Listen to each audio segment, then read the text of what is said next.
하나님께서 우리를 부르시고 때로 어떤 사람들에게 중한 직분을 주시고 또 성도가 되게 하신 것은 나름 이 시대를 향한 기대감이 있기 때문이라는 생각을 하곤 합니다. 하나님께서 여로보암을 이스라엘의 10지파를 떼어서 맡기실 때는 적어도 다윗같이 살아내기를 원하셨고, 그래서 하나님께서 다윗과 함께 하셔서 다윗을 위해서 집을 세워 가셨던 것처럼 여로보암의 집을 견고하게 하고 이스라엘을 잘 안심하고 맡길 수 있기를 원하는 기대감이 있었기 때문이었습니다. 그런데 아히야 선지자가 자기가 입은 새 옷을 찢어 12조각으로 나누어 10조각을 여로보암에게 주면서 하나님의 말씀을 그대로 전했음에도 불구하고 여로보암은 왕이 된 이후에 자기 마음대로 했습니다. 그는 북이스라엘의 백성들이 남쪽 유다로 성전이 있는 예루살렘으로 내려가는 것을 원천 봉쇄하기 위해서 금송아지 우상을 만들어 베델과 단에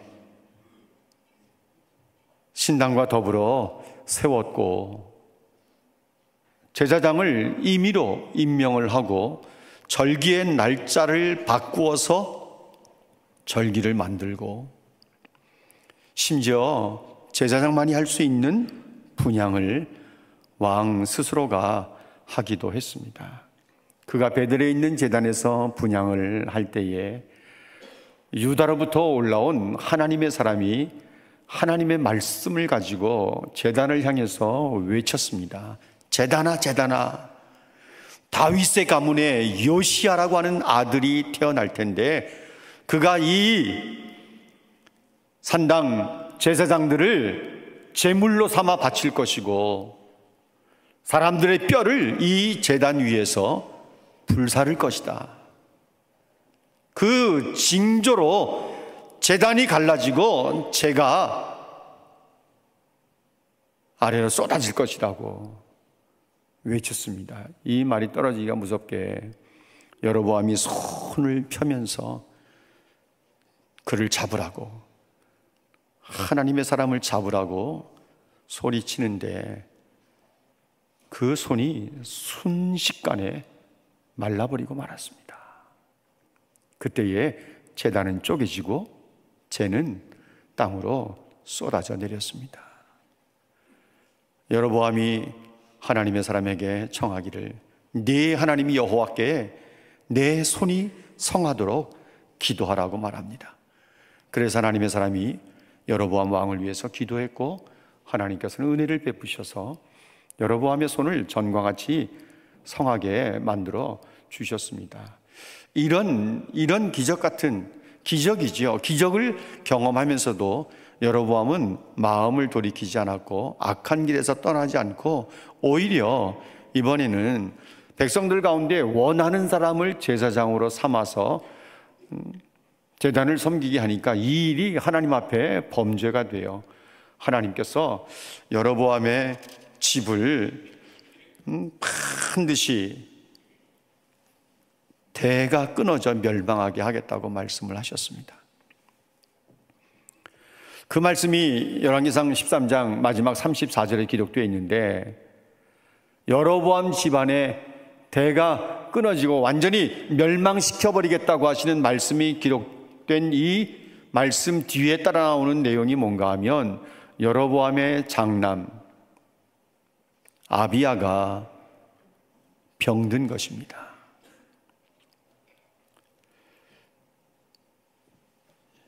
하나님께서 여로보암의 집안을 대가 끊어지게 만들겠다고 말씀하신 이후에 그의 장남 아비야가 병이 들었다라고 하는 이 표현이 따라 나오는 것을 보면 결코 우연한 일이 아닌 것이죠.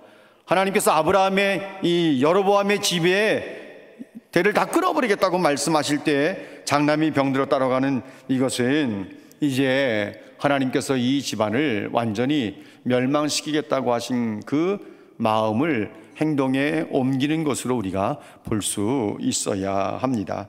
자식의 이름은 부모의 신앙 고백이라는 표현이 있습니다. 여러분, 아비야라고 하는 이름의 뜻이 뭔지 아세요? 아비야는 하나님은 나의 아버지시다, 이런 뜻이에요. 그건 굉장히 성경적인 이름이잖아요. 여로보암의 신앙이 없었다면, 여로보암에게 신앙이 없었다면 결코 이런 이름 짓지 않을 거예요. 요즘도 자녀들 이름을 지을 때 요한이라고 짓는 부모도 있고, 심지어 모세라고 한 이름을 짓는 경우도 있습니다. 부모의 신앙 고백이에요. 자녀를 키우면서 하나님께서 이 자녀를 이렇게 만들어 주시기를 기대하는 마음들이 있으니까 어떻게 보면 굉장히 부담스러울 수 있는데, 그런 이름들을 자녀에게 이름을 지어주지 않습니까? 그게 부모의 신앙 고백인 것이죠. 그러니까 적어도 여로보암이 왕이 돼서 우상을 숭배하기 훨씬 이전에 이 아들의 이름을 지었다고 우리가 볼 수 있을 것이고, 적어도 그때는 여로보암이 그래도 어느 정도 신앙이 있었구나, 이런 생각을 우리가 할 수 있습니다. 그런데 보세요. 분명한 것은요, 이 아비야가 중병에 걸린 것입니다. 여로보암이 자기 아내를 불러서 여로보암 아내에게 당신은 변장하고 아무도 당신이 여로보암의 아내라고 하는 것을 모르게 해라. 그리고 실로에 있는 나를 이스라엘의 왕이 되게 한 아히야 선지자에게 가라 라고 말했습니다. 여러분, 우리가 짐작해 보건대 아들 아비야가 병에 걸려 누워있을 때 아버지 여로보암의 입장에서는 자신의 힘, 자신의 권력, 자신의 재물 가지고 할 수 있는 것은 다 해봤을 거예요. 의원들도 수없이 불러댔을 것이고, 탁월한 의술을 가지고 있다는 사람들을 불렀을 것이고, 그것도 안 되면 술사들도 불러서 이 아이에게 있는 병을 쫓아버리기를 시도했을 것입니다. 그런데 이래도 안 되고 저래도 안 되니까 결국 자기 아내를 누구에게 보내요? 하나님의 사람 선지자 아히야에게 보내는 거죠. 그런데 여러분 보세요. 여로보암이 자기 아내를 아히야 선지자에게 보내면서 왜 변장하고 가라고 했을까요? 우리가 이런 말 알고 있지 않습니까? 벼룩돈 낯짝이 있지. 여로보암 입장에서는 자신은 절대로 아히야 앞에 못 가요. 자기 아내를 보내야 되겠는데, 자기 아내의 평상시에 행색을 보면 이건 뭐 귀부인이고 귀족이고 왕후라는 것이 드러나게 될 테니까 변장하고 가기를 원하는 거예요.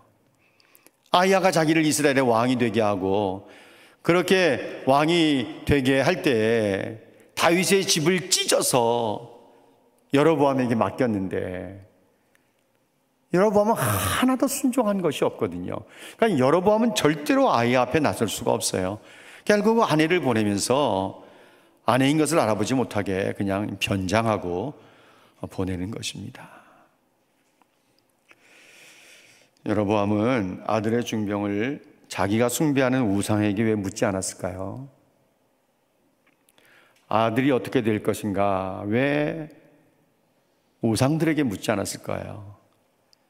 사실 솔로몬 때 이스라엘 나라 전역은 그야말로 우상의 백화점이 되지 않았습니까? 그러니까 여로보암 때도 마찬가지예요. 그는 특별히 금송아지 우상을 만들어서 이는 너희를 애굽 땅에서 인도하여 올린 너희의 신이라고 이야기하긴 했지만, 그때 이미 이스라엘 전역에는 완전히 우상 백화점이 되고 종교 백화점이 되어 있는 상태였어요. 여로보암은 우상들에게 물어야 답이 없다는 사실을 너무나도 잘 알고 있는 거예요.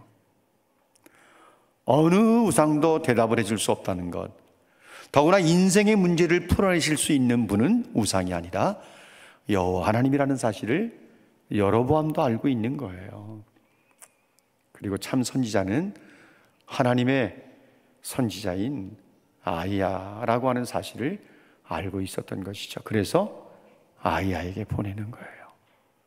이 아이가 어떻게 될 것인지 묻는 거죠.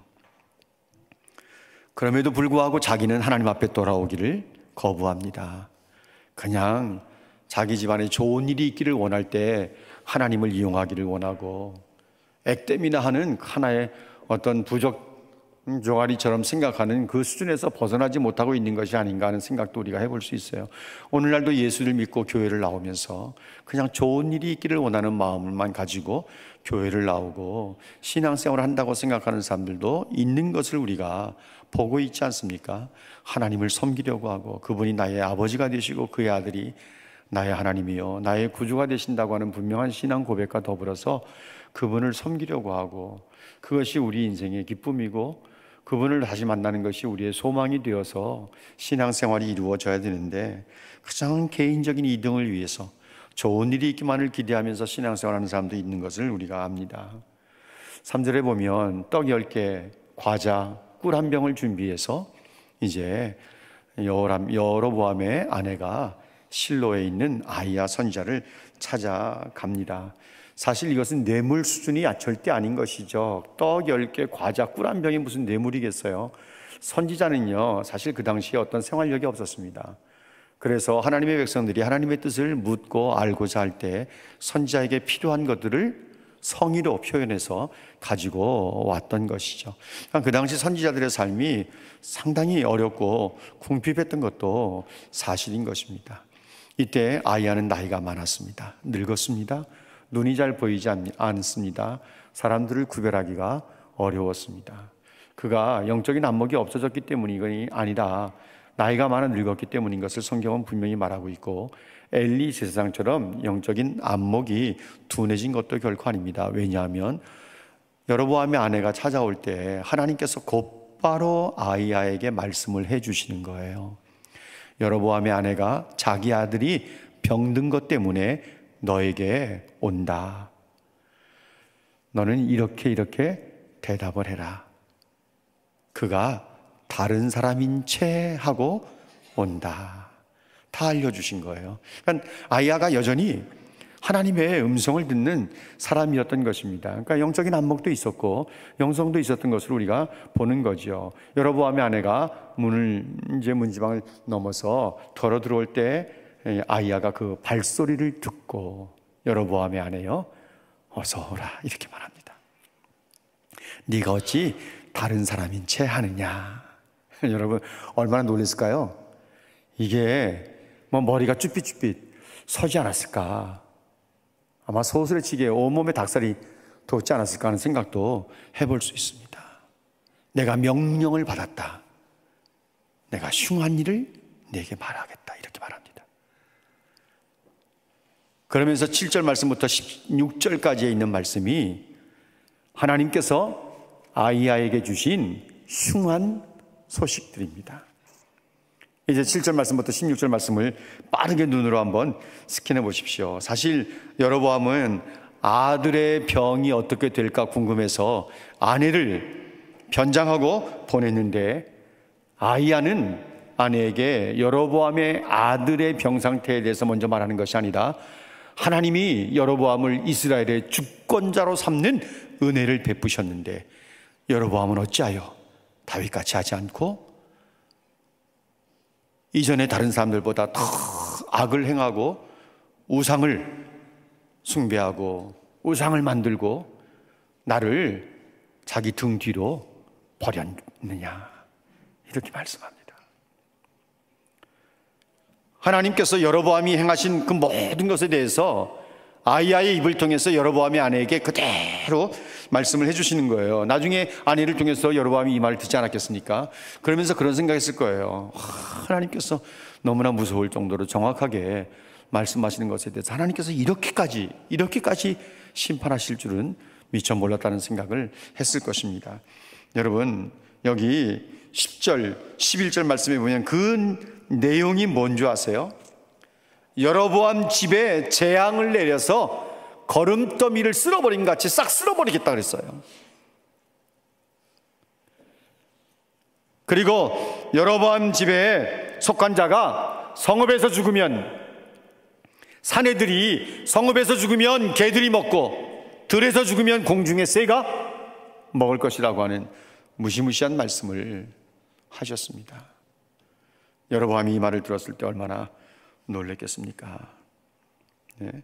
여로보암에게 속한 사람들, 그 사내들이 성읍에서 죽으면 개가 먹을 것이고 들에서 죽으면 공중의 새가 먹을 것이라고 하는데, 이제 여로보암의 아내가 궁금하게 생각하는 자기 아들의 어떻게 될 것인지에 대해서 아히야가 말합니다. 여러분 12절 말씀을 한번 주목해서 보세요. 너는 일어나 네 집으로 가라. 네 발이 성읍에 들어갈 때 그 아이가 죽을지라, 이렇게 말씀합니다. 그런데 사실 이 아이가 하나님께서 여로보암의 집을 심판하시기 직전에 죽는 것이 이 아이에게는 사실 복이에요. 왜냐하면 13절 말씀에 분명히 말씀을 하지 않습니까? 이 아이만, 아비야만 묘실에 들어갈 것이다. 왜냐하면 이 아들 아비야만 여로보암의 집 가운데서 이스라엘의 하나님 여호와를 향해서 선한 뜻을 품었기 때문이다. 이 아비야가 살았다면 하나님의 말씀을 가지고 순종하느라 씨름을 했을 것이라는 의미가 여기에 담겨 있는 거예요. 그러니까 아비야만 하나님의 뜻을 마음에 품었다는 것입니다. 하나님을 향해서 선한 뜻을 품었다. 어떻게 해서든지 하나님 말씀에 순종하는 삶을 살아내려고 했을 것이라고 하는 것입니다. 그런데 그 아이를, 여로보암의 집안을 심판하시기 전에 하나님께서 데려가시는 것이죠. 이런 일이 언제 일어날 것이라고 했습니까? 여러분 14절 말씀을 한번 주목해 보세요. 14절 말씀, 하나님께서 이스라엘에 한 왕을 세우십니다. 그 왕을 세우셔서 그가 그날에 여로보암의 집을 끌어버리는데, 언제라고요? 이제라, 이렇게 말합니다. 곧 그렇게 하실 것이라고 말씀합니다. 사실 여로보암은 통치 22년 하고 그 아들 나답이 이어받아서 2년 통치하게 되는데, 그때 누가 반란을 일으키는가 하면 바하사가 반란을 일으켜서 나답을 죽여버립니다. 그리고 그 집안의 사람들을 죽여요. 그러니까 이것이 이제 15장에 기록이 되어 있는데, 하나님께서는 아히야 선지자를 통해서 여로보암의 아내에게 여로보암의 집을 끊어버리겠다, 멸망시키겠다 말씀하시면서 곧바로 진행할 계획을 준비하시기 시작하신 거예요. 여러분 이것뿐만이 아닙니다. 15절 말씀을 우리가 같이 읽겠습니다. 다 같이 읽습니다. 시작. 여호와께서 이스라엘을 쳐서 물에서 흔들리는 갈대같이 되게 하시고 이스라엘 그의 조상들에게 주신 이 좋은 땅에서 뽑아 그들을 강 너머로 흩으시리니 그들이 아세라상을 만들어 여호와를 진노하게 하였음이니라. 무서운 예언 하나를 더하고 있는데요, 북이스라엘이 아수르에게 멸망을 해서 강 너머, 유프라테스 강 너머로 하나님께서 북이스라엘 민족을 다 흩어버리시겠다는 거예요. 하나님께서 이스라엘의 조상들에게 주신 그 땅은 무슨 땅이라고요? 좋은 땅이라 그랬어요. 하나님께서 이스라엘 백성들에게 주신 이 좋은 땅에서 그들을 뽑아서 강 너머로 흩어버리시겠다. 아수르를 통해서 주전 722년에 북이스라엘을 쳐서 멸망을 시키고 그들을 사로잡아서 다 유프라테스 강 너머로 옮겨버리시겠다는 거예요. 그리고 그 사마리아 땅에는 소수의 사람들만 남겨두는 거죠. 아수르의 정책이 그런 거예요. 모압, 암몬, 에돔을 정복하면 그 족속을 이 나라로 옮기시는 거예요. 옮기는 거예요. 그래서 순수한 혈통을, 단일 민족이 되지 못하게 하는 거예요. 피를 섞어버려요. 유다 쪽 사람들이 사마리아 사람들을 무시했던 것이 바로 이 사마리아 살고 있던 백성들이 순수하지 못하고 피가 섞였기 때문에 그들을 가까이 하지 않았던 것입니다. 그런데 이 충격적인 내용이 뭔가 하면요, 아히야 선지자는요 적어도 200년 뒤의 사건을 지금 예언하고 있는 거예요. 주전 722년에 아수르에 의해서 북왕국이 멸망을 당하는데 그 사실을 지금 예언하고 있는 거예요. 여러분의 이해를 돕기 위해서 제가 알고 있는 또 연도를 한번 얘기할 필요가 있을 것 같습니다. 머리 뽀개질 사람도 있을지 몰라요. 그래도 한번 들어서 머릿속에 그냥 심어버리세요. 사울이 왕이 될 때가 주전 1050년이에요. 40년 통치했기 때문에 1010년에 물러나요. 다윗이 왕이 될 때가 1010년에서 970년까지, 솔로몬이 40년 통치했기 때문에 970년에서 930년까지, 930년, 주전 930년에 남과 북으로 갈라진다고요. 여로보암이 22년 동안 통치했어요. 그러면 지금 이 사건이 진행될 때가 여로보암 말기라고 이야기해서 한 20년 지났다고 생각해 보십시다. 그러면 지금 약 910년 정도 되었을 때예요. 이스라엘이 망하게 된 데는 주전 722년이에요. 그러면 약 200년 뒤죠.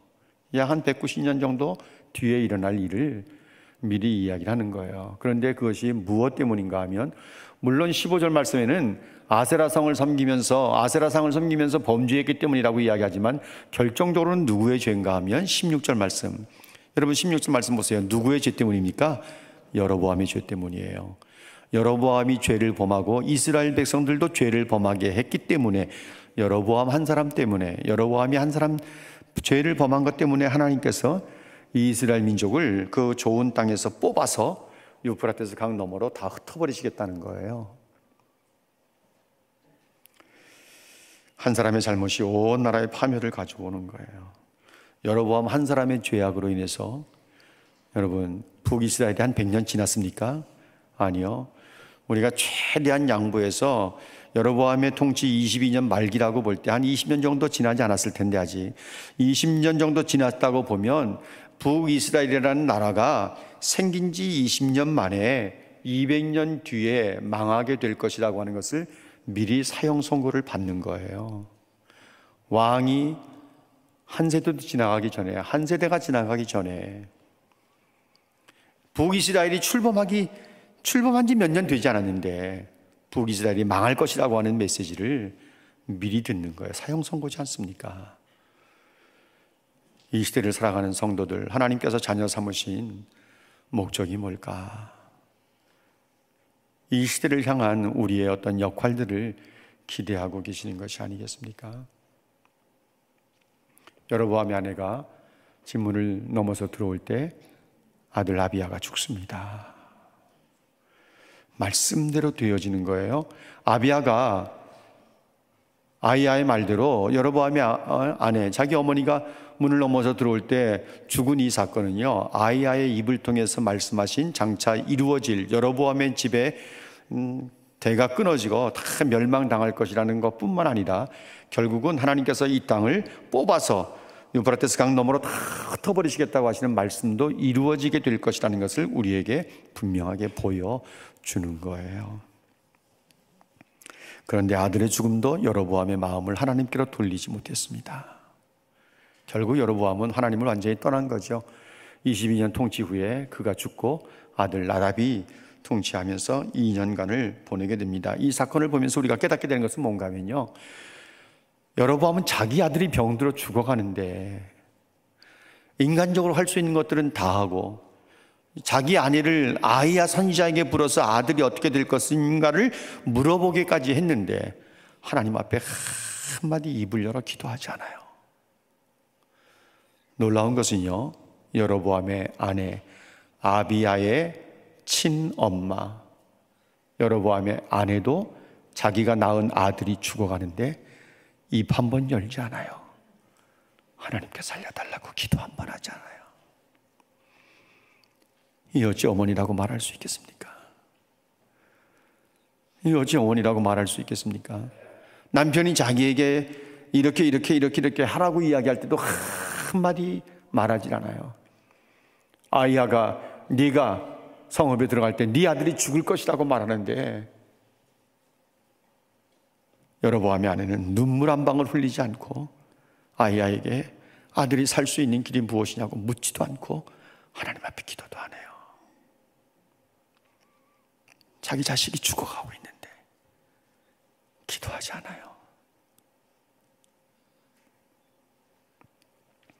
여로보암의 가정은 지금 하나님 앞에 부르짖어야 할 때였습니다. 그런데 기도하지 않아요. 사랑하는 여러분, 지금은 우리가 하나님 앞에 부르짖어야 할 때입니다. 우리가 하나님 앞에 부르짖어야 살아요. 예레미야 33절에 있는 말씀처럼 우리에게 뭐라고 말씀하십니까? 너는 내게 부르짖으라고 말하지 않습니까? 내가 너에게 응답해 주겠다. 네가 알지 못하는 크고 은밀한 일을 내가 네게 보이겠다고 말씀하세요. 역대하 7장 14절 말씀에 내 이름으로 일컫는 내 백성이 그들의 악한 길에서 떠나 스스로 낮추고 나에게 기도하면 내가 그 기도를 들어주고 그 땅을 고쳐주겠다라고 말씀하셨어요. 우리가 살고 있는 대한민국은 병들었습니다. 사랑하는 여러분, 우리나라 국민들이 혼미해진 것 같습니다. 옳고 그른 것을 분별하지 못하는 것 같아요. 때때로 혼자 그런 생각할 때가 있습니다. 어떻게 이럴 수가 있을까? 지난주 중에 독일에서 성을 스스로 선택할 수 있도록 결정을 했습니다.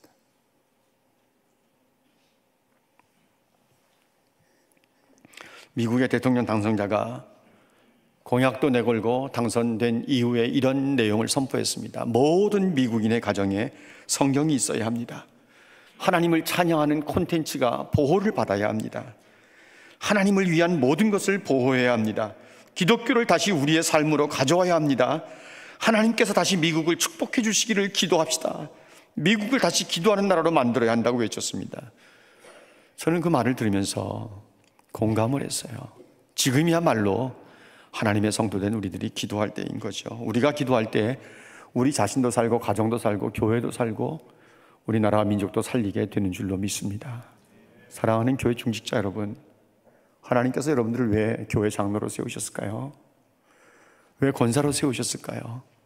시무권사가 되었든 명예권사가 되었든 왜 하나님께서 여러분들을 권사로 세우셨을까요? 왜 하나님께서 안수집사로 세우셨을까요? 지금이 기도할 때이기 때문에 그렇습니다. 누가 우리 자식들을 위해서 기도한단 말입니까? 누가 우리 교회를 위해서 기도해 준단 말입니까? 누가 내 나라 내 민족 대한민국을 위해서 기도한단 말입니까?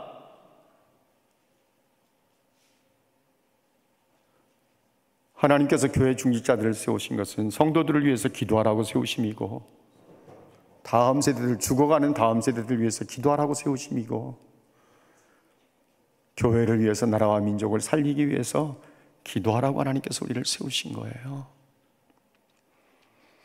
새벽을 깨워서 와서 자리라도 지키십시오. 오래 기도하는 거 원치도 않아요.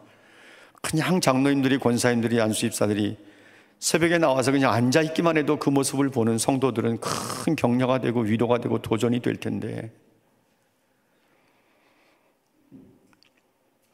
정말 우리가 기도해야 삽니다. 누가 내 자식 위해서 기도해 준다고요? 누가 우리 교회 성도들 위해서 기도해 준다고요? 교회 중직자들이 눈물로 성도들을 불러가면서 기도하지 않으면 누가 기도해 줄까요? 내 자식들이, 다음 세대들이 죽어가고 있는데 누가 우리를 위해서, 누가 그들을 위해서 기도해 줄까요? 내 이름으로 일컫는 내 백성이 나를 찾으면 내가 응답하고 그 땅을 고쳐주겠다고 하시는데, 지금이야말로 성도들이 정신을 차리고 부르짖어야 할 때를 맞은 것입니다. 우리가 살기 위해서도 기도해야 되고, 우리 가족이 살기 위해서도 기도해야 되고, 교회와 다음 세대들을 살리기 위해서도 기도해야 되고, 나라와 민족을 위해서, 그들이 살기 위해서 우리는 기도해야 합니다. 누가 우리를 위해서 대신 기도해 줄 사람 없어요. 물론 예수님께서 하나님 보좌 우편에서 기도하시고 성령이 탄식하시면서 우리 안에서 거하시면서 기도하고 계시지만, 우리는 그 기도의 효력을 조금도 무시하는 마음이 없습니다. 그러나 하나님은 우리가 기도하기를 원하세요.